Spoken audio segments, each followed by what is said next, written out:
Imagine waking up one day to discover that most people around you no longer question anything, that the world has become so loud, so fast, and so saturated with information that the human mind, once a powerful tool for inquiry, discernment, and growth, has dulled into passive acceptance. Think about that.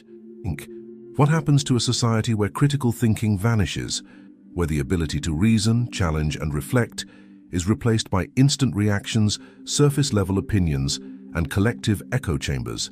In this video, we are going to uncover the disturbing truth behind the disappearance of critical thinking and the dangerous rise of what some philosophers now call collective stupidity, a phenomenon where masses of people adopt shallow thinking, blindly accept narratives, and surrender their intellectual independence without even realizing it.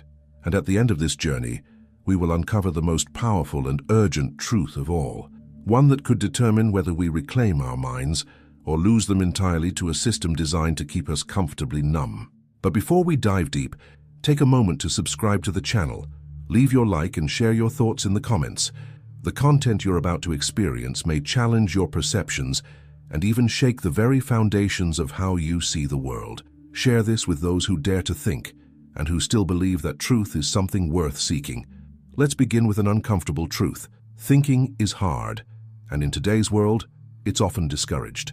The modern environment doesn't reward contemplation. It rewards speed, emotional response, and conformity. And this isn't by accident.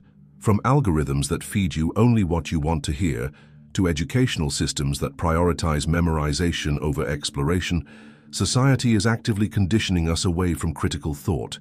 The philosopher Noam Chomsky warned us about this decades ago.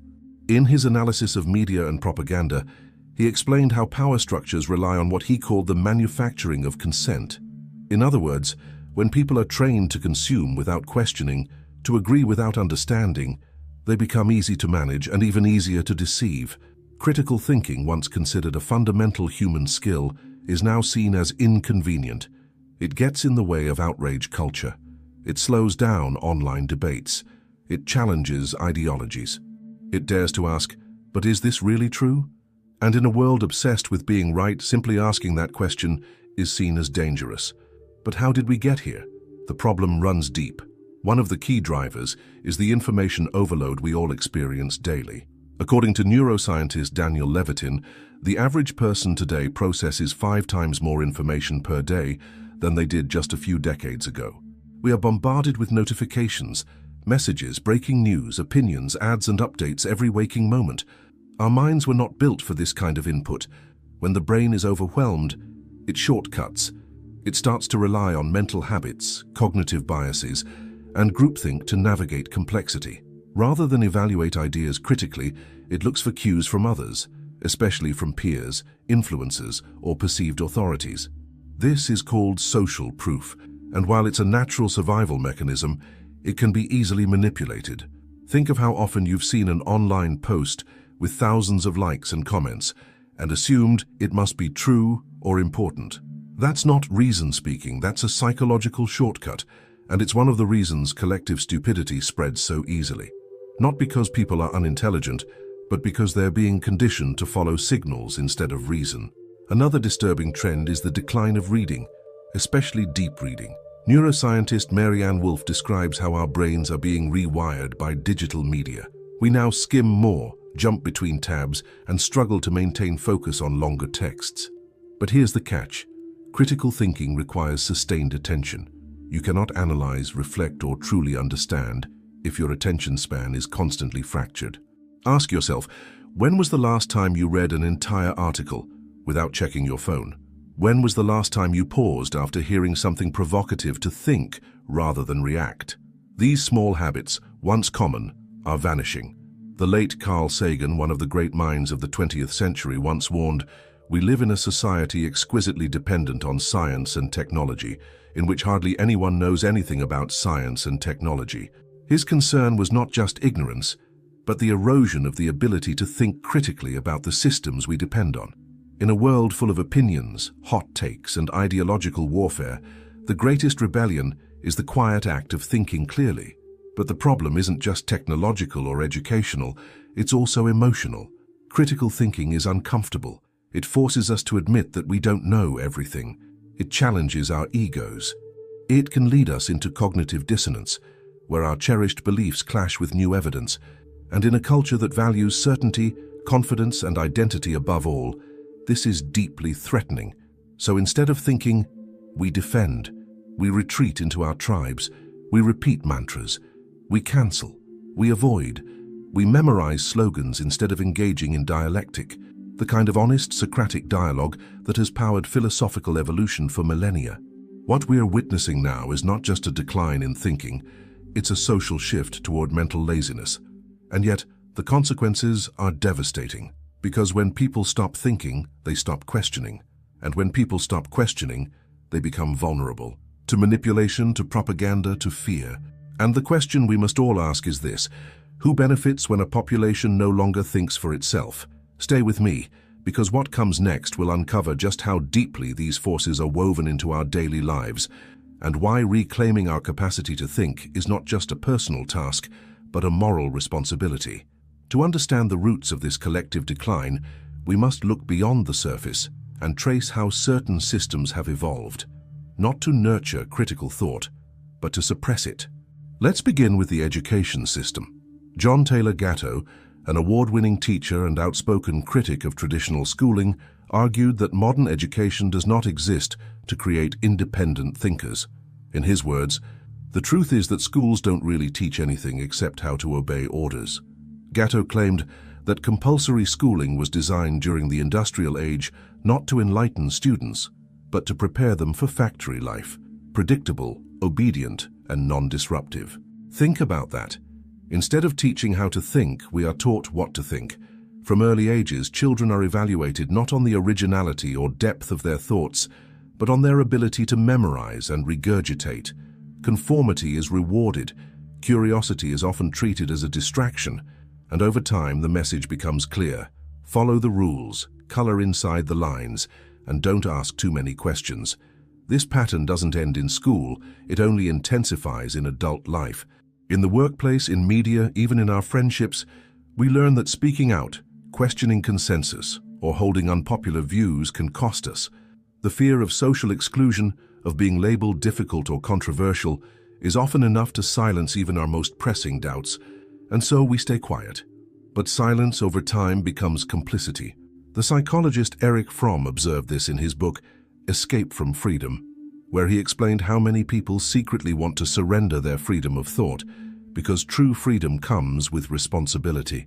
And responsibility can be terrifying. Thinking for yourself means you can no longer blame others for your ignorance.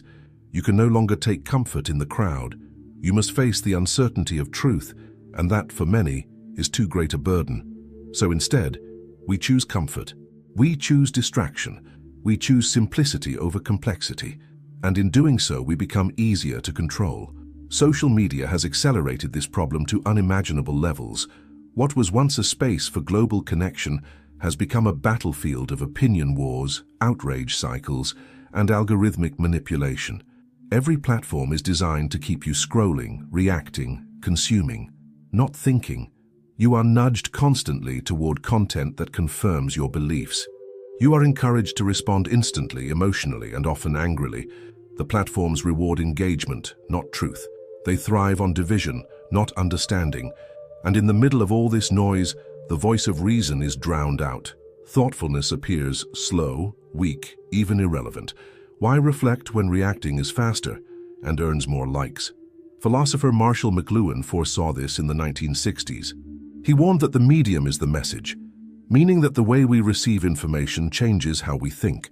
Today's mediums encourage speed over depth, outrage over nuance, and certainty over humility.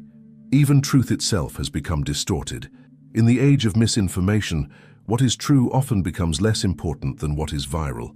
People no longer evaluate the merit of ideas based on evidence or logic. They judge them based on how many people agree. This is the tyranny of the majority in its most dangerous form. Not political, but cognitive. So where do we go from here? We begin by asking better questions. Questions that challenge the status quo. Questions that demand real answers, not slogans or statistics stripped of context. What are you being told to believe? Who benefits from that belief? What assumptions lie beneath your certainty? How often do you seek out opposing views, not to attack them but to understand them? These are not easy questions, but they are necessary, because the antidote to collective stupidity is not just intelligence, it is courage. Courage to be wrong, courage to learn, courage to admit that you don't know, and to start the journey of knowing anyway.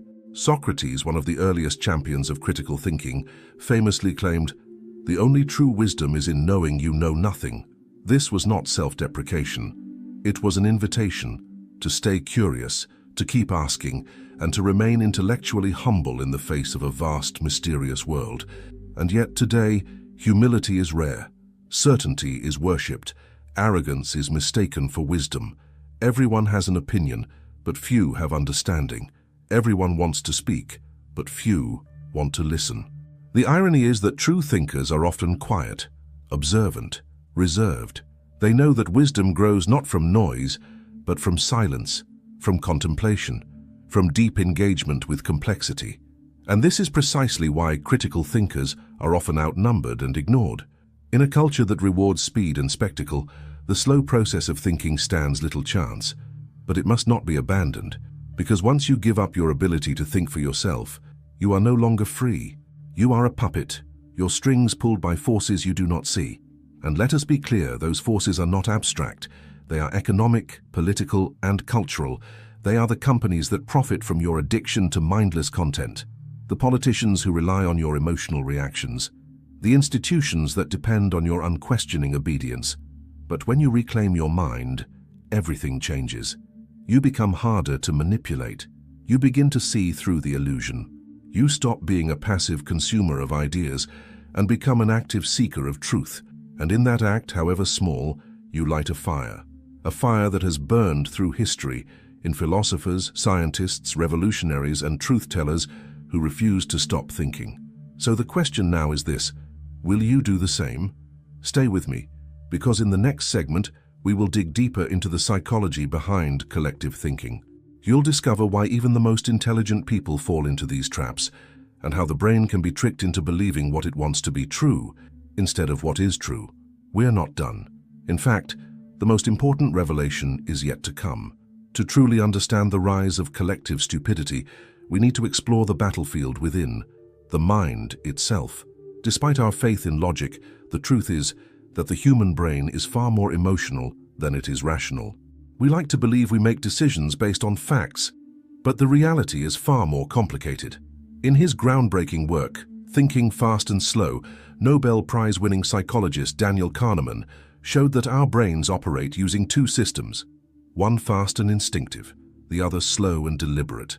The fast system is quick, automatic, emotional. It jumps to conclusions, makes snap judgments, and conserves energy. The slow system is thoughtful, analytical, cautious, but it requires effort. And here lies the issue. In our high-speed, always-on world, most people are stuck in fast mode. There is simply no time or will to slow down and think deeply, so we rely on heuristics, stereotypes, and mental shortcuts that feel right but are often wrong. This is fertile ground for mass manipulation. Politicians, marketers, media outlets, they all understand how to exploit our mental shortcuts. They package complex issues into simple binaries. They use emotionally charged language to bypass reason. They prime us with repeated narratives until we accept them as truth, not because we verified them, but because they feel familiar. And the danger is, once we accept something as true, our brains begin to defend that belief, regardless of evidence. This is known as confirmation bias, and it's one of the most powerful cognitive traps in existence. Take a moment to think about your own beliefs. How often do you seek out evidence that contradicts them? How often do you truly listen to opposing arguments rather than preparing your counterpoint? If you're honest, probably not as often as you think. And that's not a flaw, it's human nature. But it becomes a problem when we're unaware of it. Another key concept is groupthink, a psychological phenomenon where the desire for harmony or conformity in a group leads to irrational or dysfunctional decisions. It's been documented in everything from corporate disasters to historical atrocities. People silence their doubts for the sake of unity. They choose consensus over truth. Social psychologist Irving Janis, who coined the term, found that even highly intelligent, well-intentioned people can make catastrophic decisions when they suppress dissent and avoid critical evaluation. Why? Because challenging the group feels unsafe. Because going against the grain requires more than intelligence. It requires integrity and courage. And yet history shows us that progress has always come from those who dared to think differently. Galileo, Darwin, Nietzsche, Martin Luther King, they were all rejected, ridiculed, or attacked for their ideas. But they thought anyway, they spoke anyway, and their willingness to challenge the collective ignorance of their time shaped the world we live in today. But make no mistake, there is a cost. To think critically in a society that punishes doubt is an act of rebellion. You risk being misunderstood, ostracized, even hated, but you also gain something invaluable: clarity, self-respect, and the quiet power that comes from knowing that your beliefs are yours, not programmed into you. Let's bring this closer to home. Why do so many of us feel lost, anxious, or unfulfilled, even with access to more information and technology than any generation before? The answer lies not in what we have, but in what we've lost. And one of the greatest losses is the habit of inner dialogue, the ability to sit with a question, explore it, and allow truth to emerge through reflection. We've outsourced our thinking to machines, to media, to public opinion, but no algorithm can tell you what is true for you. No trending topic can replace your inner voice, and no mass movement can substitute for the quiet certainty of a well-examined belief. So what can we do? We can start by cultivating awareness. Awareness of our mental habits, awareness of the sources we consume, awareness of when we're thinking and when we're simply reacting. One powerful practice is metacognition, thinking about our thinking. Ask yourself, what's influencing my opinion right now? Am I open to being wrong? Am I engaging with this idea or just absorbing it passively? Another is the deliberate practice of dialectical thinking, the ability to hold two opposing ideas in tension while exploring them. This is not just intellectual flexibility, it's mental strength. It allows you to go beyond binaries, beyond us versus them, and into the realm where real understanding is born. The philosopher Jiddu Krishnamurti said, "To understand the immeasurable, the mind must be extraordinarily quiet, still." That stillness, so rare in our age, is where the seeds of wisdom grow. But let us also speak plainly. Critical thinking is not something you acquire overnight. It is a discipline. It requires reading, not just headlines, but books, full arguments, and nuanced thought. It requires listening, not just to those you agree with, but especially to those you don't. It requires humility, the kind that accepts uncertainty as part of the path, and above all, it requires the rejection of intellectual laziness. If something sounds too good to be true, it probably is. If everyone around you believes something without question, that's your cue to pause. Not to rebel automatically, but to investigate honestly. In a time when ignorance is loud and confidence is often mistaken for competence, thinking deeply is not just a personal virtue, it's a public service. Because the future of any society depends not on the volume of its opinions, but on the quality of its thought. And the most powerful change begins not with mass movements, but with one person who chooses to think clearly in a world that doesn't. In the final part of this journey, we will reveal the most important truth of all, the core reason why critical thinking is disappearing, and what you can do to not only resist this tide, but to become a light for others. What you're about to hear could change the way you see your mind, your relationships, and your role in shaping the world. At the heart of this entire crisis, beneath the digital noise, the failing institutions, the cultural polarization, there is something even more insidious. The real reason critical thinking is disappearing is not because people are incapable of it, but because they are afraid of what it might reveal. To think critically is to risk everything that gives us psychological safety, our identity, our beliefs, our tribe, and for many, those things are too precious to question. We live in a time when identity has become sacred. People define themselves by their opinions, their affiliations, their ideologies. To challenge an idea is now seen as a personal attack, but this is precisely the illusion that destroys thought, that we are our ideas. You are not your political party. You are not your religion. You are not your social group. You are a human being with the capacity to evolve, to learn, and to change. And that journey of evolution begins the moment you detach your worth from your current beliefs.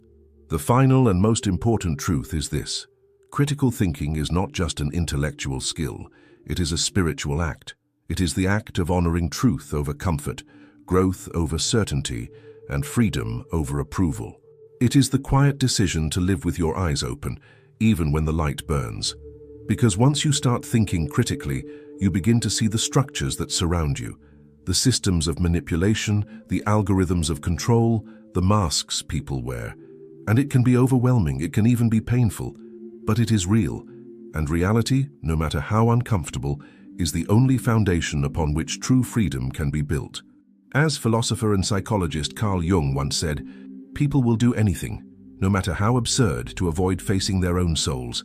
And yet, facing our inner world, our unconscious motives, our inherited beliefs, our cognitive traps, is the very essence of thinking. Critical thinking is not just about questioning the world, it's about questioning yourself.